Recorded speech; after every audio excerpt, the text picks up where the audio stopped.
Hi everyone, this is Haley. This is the second video for my Enhancement 2 assignment for week 3. In this video I'm going to show you that I have successfully created a PDO connection function for the ACME database. It's called Acme Connect, and I have the name of that function right here.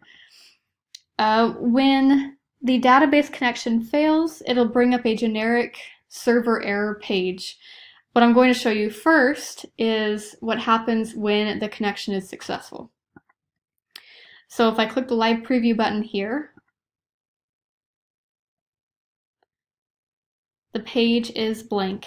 That means that it was successful. So everything is functioning correctly here. The connection worked. I'm going to close out of this, and then I am going to intentionally break the connection. So I'm going to delete the E on Acme, and I don't have a database called ACM. It needs to be linked to ACME, so I'll save this. It's not going to work, and this is what happens when it doesn't.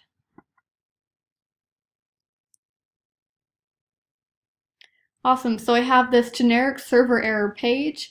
It says server error, sorry the server experienced a problem.